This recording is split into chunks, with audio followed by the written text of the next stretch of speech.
Hi, this is Roy Prim, publisher of BlackHomeownerNews.com, and this is your Black Homeowner News Minute. Today we'll discuss equity stripping.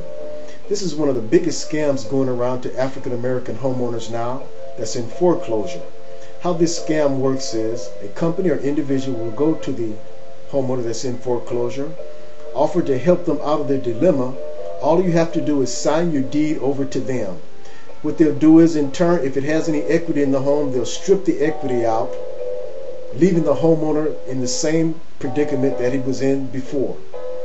A suggestion to avoid this scam is to take advantage of the many free services offered by the Federal Housing and Urban Development.